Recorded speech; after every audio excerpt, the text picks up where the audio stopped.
This is TLV1.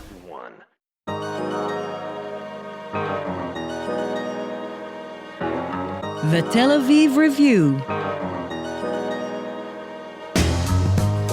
Hello and welcome to the Tel Aviv Review, a program dedicated to the word, to the thought and to debate, brought to you by the Van Leer Jerusalem Institute, which promotes humanistic, democratic and liberal values in the social discourse in Israel. I am your host, Gilad Halpern. And I am your co-host, Dalia Shenlin. Together with Gilad, we talk every week about books and ideas and other interesting and important stuff. Our guest today is one of Israel's leading novelists, Dorit Rabinyan. She is the author of 2 previous books, and her latest novel, in English it's called All the Rivers, has just been published by Random House. For Hebrew speakers, it's called Gader Chaya. It's currently the 15th on the country's top 100 borrowed books list from libraries, 4th among the Israeli authors in that list, and it has generated a controversy topping all of them. I also want to say, proper disclosure, you can read my book review about this book with an interview with Dorit Rabinyan on 972 magazine. Dorit Rabinyan, welcome to the show, and thank you for being interviewed again. Hello, guys. I love your show. I must open with saying how great it is. Wow, what an endorsement. Just keep it coming. I'm a listener. Wow. So All the Rivers is a love story set in New York between a man and a woman, both young, educated, well-traveled. It sounds pretty standard so far, except for one thing. She is an Israeli and he is a Palestinian. And that was a hard pill to swallow for the Israeli Education Ministry, which banned it from the school curriculum because it was allegedly promoting miscegenation and assimilation. That's the controversy that we're talking about, and hopefully we won't spend too much time on, because probably you, Dorit, are fed up with that. And also we're here to talk about the book. But by way of introduction, I just want to ask you, did you anticipate the controversy or anything remotely resembling the big storm that dawned on you? Thankful enough, I have coverage from 42 languages of this storm broke into my life, and pictures and videos of how overwhelmed I was. and the witness of how amazed, almost amused with absurdity. And with I'm in the videos that I was watching later on, I'm seen like looking around and not deciphering where is this one that would come along and would explain for my name. That the fact that I was reflecting something, I was reflecting a threat, a fear, an anxiety, became to be the reason to ban my book for the same thing. It was found to be a threat, a reason to fear from this. The same theme became the same argument to have it excluded from the curriculum. So I could never expect something like this. So when you were writing your book, you didn't think that you were, dealing with a time bomb? No, but you should know. I mean, I am a novelist, and a novelist cannot expect that his book is about to open every news edition for at least a weekend in the nation's life. I wasn't expecting it yet. During the course of 6 years of writing, I could sense, as every Israeli who is aware, politically aware, is that the political climate in Israel is being changed and being darkened.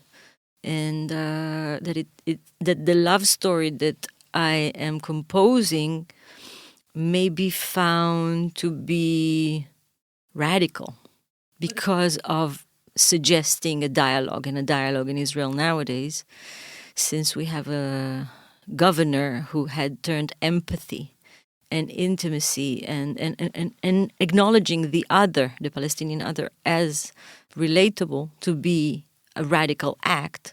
So my suggestion might be taken as radical, but I never could expect it to be a reason for such a public storm that would go overseas.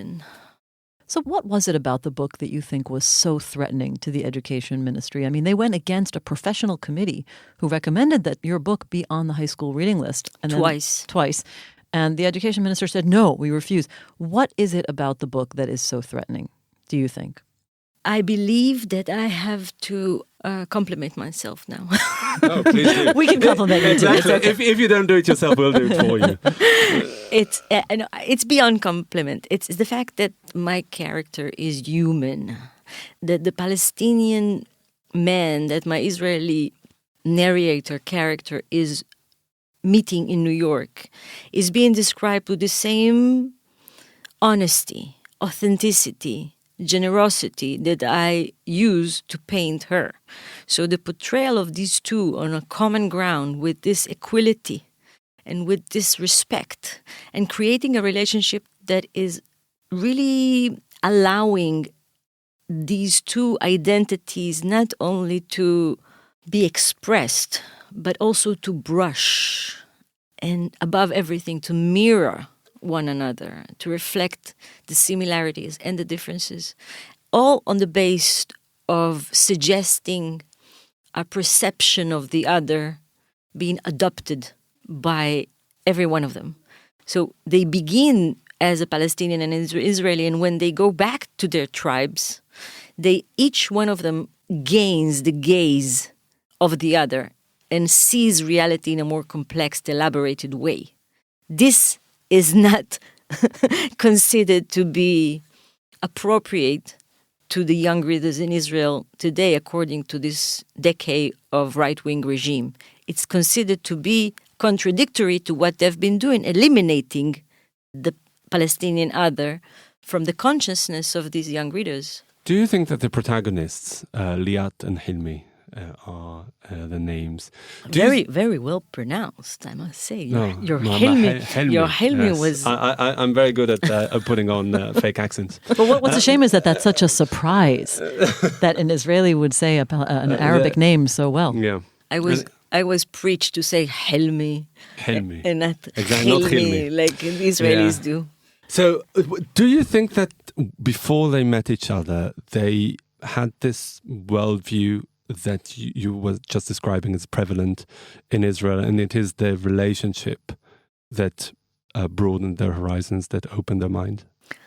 It's the exploration of one another intimately in a way that is taking this proximity, this closeness to be very accurate, very concrete, because the subject of closeness is one of the themes I'm going through. So it's the liberty to learn about one another, the liberty to be detached from all those circles of influence that might neutralize the chance to really know the other from within. And this is what literature actually can suggest. Knowing the other from within is gaining a perspective that would redeem you from this blindness that prevents you to see the whole picture. This is what I've been saying I just came back from a U.S. book tour in campuses in America. And I've been saying that it's an interest of Israelis to get their eyes unfolded from this blinding interest of the government because they don't see the whole picture. Owning the perspective of the other can prepare you to what reality might bring along. So it's not only a humanistic instinct that literature can equip us with a broad perception of the other, of who you are, gaining your own humanity by acknowledging the humanity of the other, but also a very, should I put it, in a very aware, the awareness that you need to cope with this complex situation as we... But it's interesting because you didn't write the book as a political polemic. You wrote it as a story of two individuals. And it's not that Hilmi is supposed to stand for every Palestinian. You didn't seem to have that in mind. These are two individuals.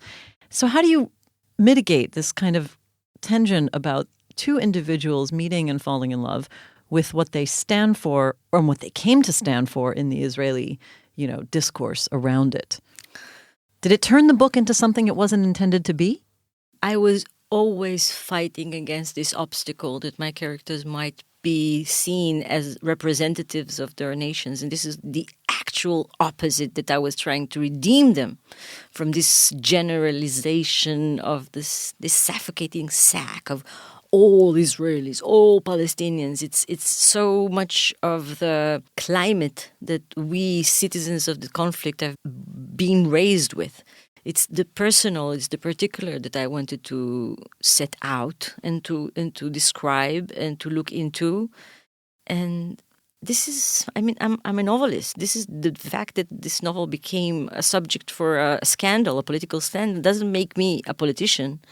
I am still into details and individuals, and it's not the acoustic of city squares that I'm interested in. It's only the echoes of one heart of the writer and the other heart of the reader. I have to say, I started reading this book a long time after I heard about it, of course, in the news, as we just said. And one thing that I was taken aback by was that it's in the first person, that one of the protagonists is the narrator.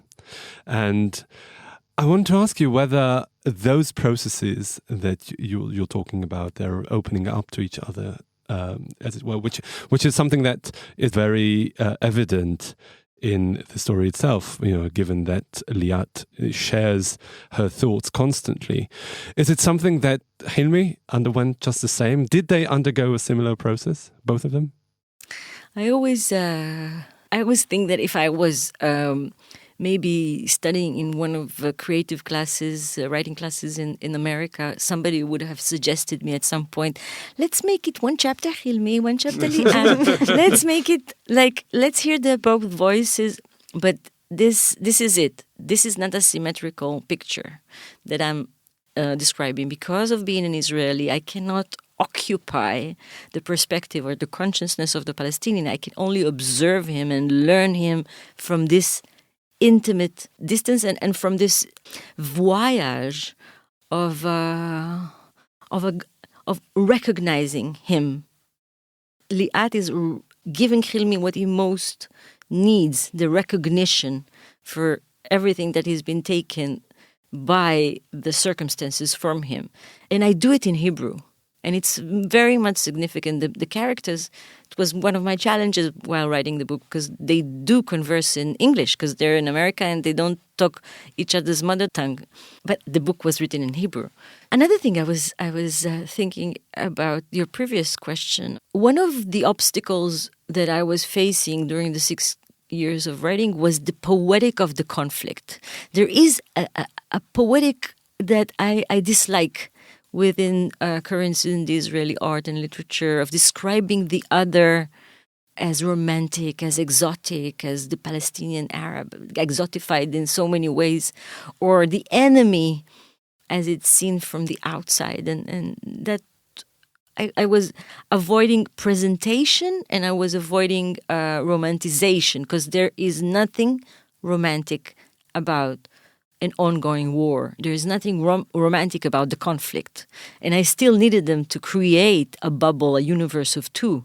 So this love affair had to go through not only the obstacles of being from hostile tribes, but also many of the storytelling obstacles that I, as their narrator, had to go through. But it's very interesting because you talk about recognizing the fact that, and they also come from different tribes. But on the other hand, when they meet in New York, and there's a recognizing of a different sort in a way, which is a familiarity. In other words, they're both from far away, and they find each other in New York, and they have something in a way in common. Is there a tension between their actual familiarity from being strangers abroad together, but also coming from different tribes? That's a lovely thing of familiarity, that it's the source is family. And I up until now I used that they're homies, that they come from the same they come from the same ghetto. Yeah, the same ghetto. It's a very dangerous word in the context of this book, because it was the rhetoric of the report stated by the Ministry of Education was a diasporic argument kind of rhetorics, but. It's true that they come from the same neighborhood. It's true that they are imprinted by the same landscape. And when they miss home from America, when winter grasps their body with this cold and they cannot bear the frost, they cannot bear the temperatures going that low, they feel it physically attacking them. They don't miss the language of their homeland. They don't miss the landscape. They miss their motherland, which is mutual. It's the sun. It's the Mediterranean sun that they refer to as home. I had in my head "Anachnu shnenu me'oto hakfar," which is a famous song about two people growing up in the same town, and they also end tragically, but this is on two different sides of a divide. I'm all goosebump because of your choice of reference, because this song is also being told from the perspective the one who is left alive. And it's a song about friendship. And there is one line in this song when he says, "And on Friday eves, I see you beyond the fence, beyond the..." So this makes me wonder if this kind of hearing each other, you said the quiet to be able to hear each other's hearts maybe can only happen when people are really far away. In New York, is this a kind of romance that could only happen because they are removed from the heart of this conflict? Out of time, out of their normal lives? Well, that's the only place where they can physically meet too. I mean, this is something to take into account as well. Unless they date in a checkpoint. Yeah.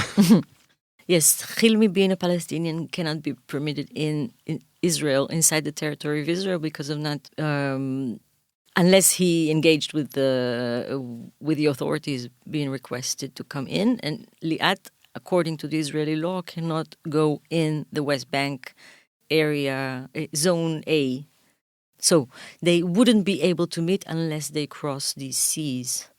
It could be Europe, it could be America, but it's very much of an experience of mine. And living in Berlin, living in New York, I could see them. Those Middle Easterns meet in those late night, winter, coldish kebab places or shawarma places, those hummus places, that they recognize one another. You could see something about their body languages were starting to have a dialogue. You could see the spark in the eyes, recognizing each other. Something about the temper. You'd see Israelis and Arabs from Arab countries, Muslims, Christians, but yet there is something that you do know that you come from the same hood, the same village, from the same scale of temper. Mm-hmm. I want to ask you to go back to Liat now, a character I'm fascinated by, obviously. Just fascinated? Mesmerized and infatuated by. She, when you read a novel, of course, you picture the protagonists, the characters in your head. And every time I pictured Liat in my head, your face came up because the features that are described in the book are similar to yours. You're roughly the same age. So my question to you is, how much of Liat is actually Dorit?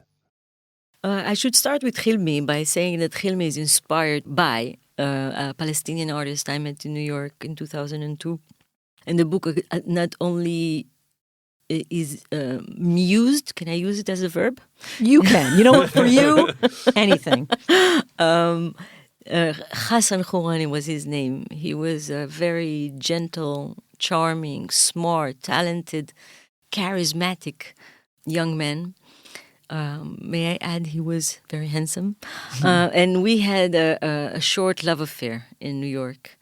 And his tragic way of losing his life was actually the psychological or maybe the narcissistic need that motivated me to write the book, to address him, to continue the dialogue we used to have, to keep on arguing with him, to create this relationship in a literary reflection.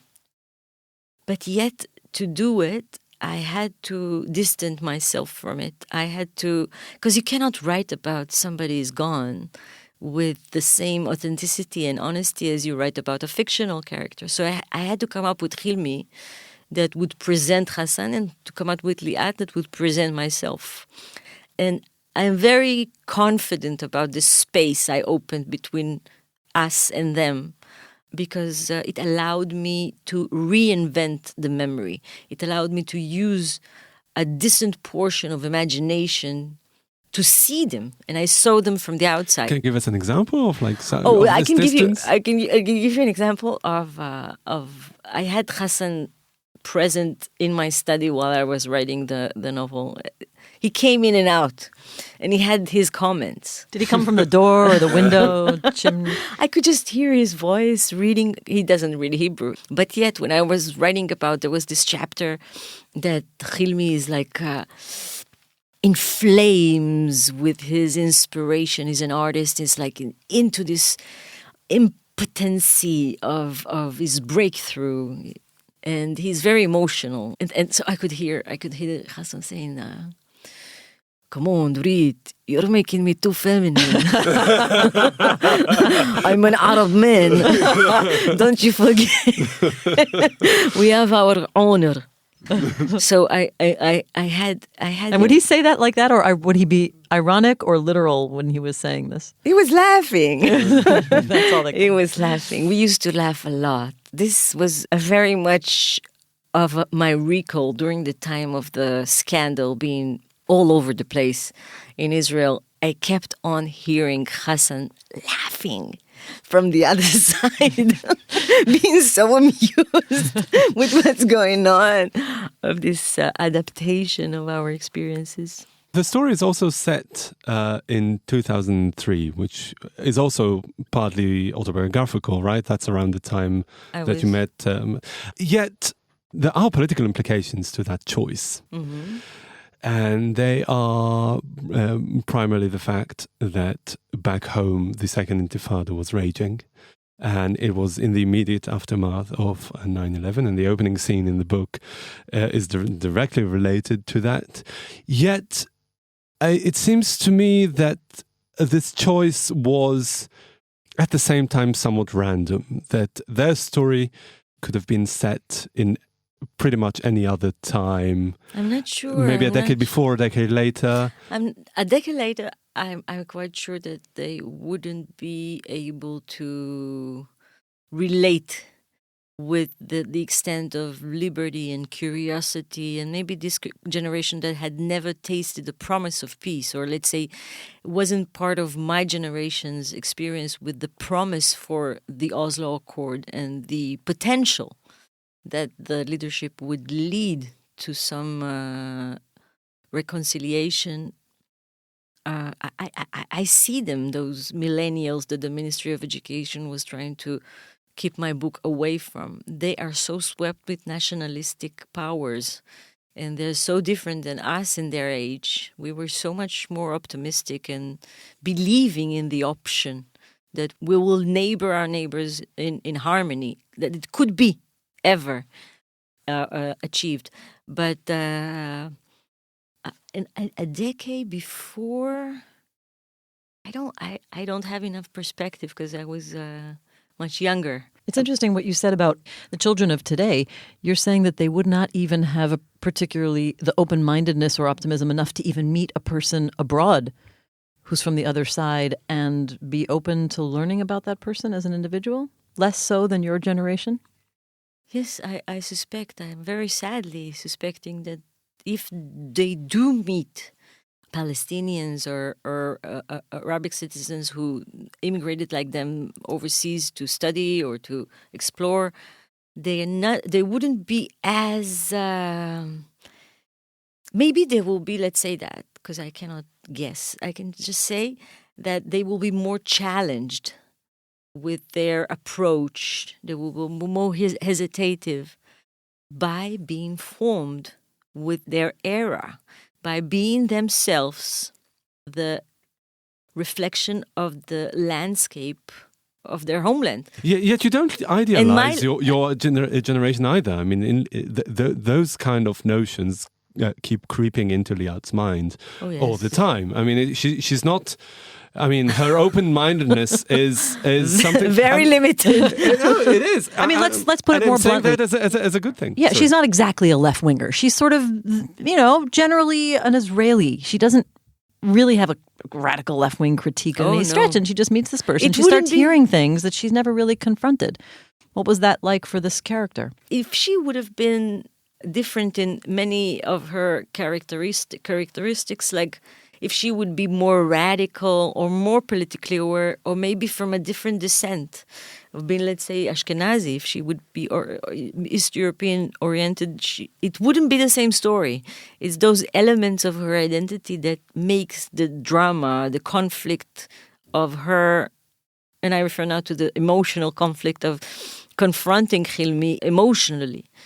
It wouldn't be as harsh, as demanding, because she is so much molded by the Zionist education in Israel, which is very much an outcome of the Jewish outlook, discourse. You know, I'm thinking of a lot of moments in the book. Can you pinpoint a moment in the narrative when she's really confronted with something that challenges what she always just took to be truth? Wow, so many. But there is one I remember that I enjoyed writing. I enjoyed writing a paragraph that is all observed with prejudices and stereotypes that Israelis have towards Arabs, because Hilmi and Liad, they're very much into their relationship. They're like been 4 or 5 months in love, and they go out of the city for a weekend, and there it's so wonderful and sweet, and then they have this lousy fight, and on the way back they don't speak in the car, and Liat is thinking all those nasty things that I enjoyed writing. I was like, all these Arabs with their like victimhood, blaming everyone, those Palestinians except for themselves, blaming all the world for all their faults and not finding anything wrong with themselves, and with their honor stuck in their throat. And I was like indulging the allowance to go through what everyone, as intimate and as loving as you would be, by exploring the other, you go through all those labels that you were designed to believe, that this is the generalization sack that I was saying. What did it take for you to shape Hilmi's character? I mean, all the little shticks and the quirks and the mannerisms that I found really authentic and really well made. You know who else does find it? Who else is finding it? Nowadays, I receive letters from Palestinians in the diaspora reading now the book in Hebrew. I do have in Hebrew or in English? Oh, or in English, because the English just came out in the US, and in the UK, and they now. I was enjoying letters from Hebrew readers, Palestinians, that were really reassuring me that I've done a good job portraying Hilmi as a flesh and blood, as much literary allows me to. And now I'm like enjoying. If a Palestinian writes me a girl or a man or a woman, they write me that Hilmi reflects their Palestinian identity, as much as I know Israelis find it to be expressed.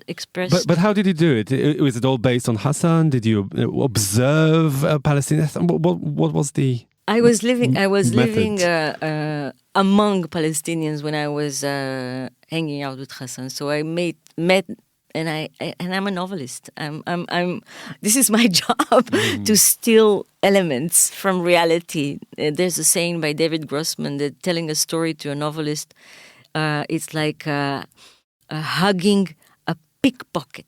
Because they're always stealing things. We're always like accumulating things for the next novel or the upcoming novel. So it's my eyes, it's my ears, and I've been going to the West Bank back and forth to meet with Hassan's brothers and sisters, and I maintain a good relationship with them, carrying out his legacy that there should be always a Palestinian who has an Israeli that he cares for very much in the other side, and then an Israeli that has a Palestinian that he's responsible and caring for in the other side. He said that would bring the solution for the whole conflict. Empathy and responsibility, if there would be a civil service of those pairs that, and I, by being a Jewish, I said, there should be a tax deduction for this.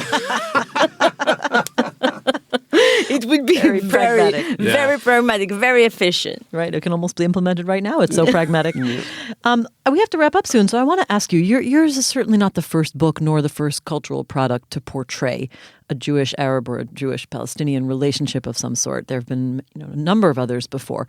Why do you think now this became such a controversy as opposed to, I think there's been cultural products, books and movies over the 70s and 80s and maybe even... You just said it. It was the 70s and the 80s, and it's not 2016, 17.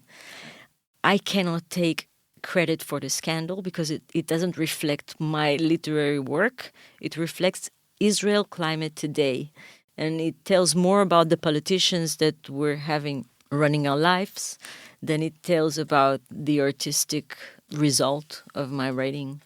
Do you think the education minister had read your book? I don't at the time give a damn.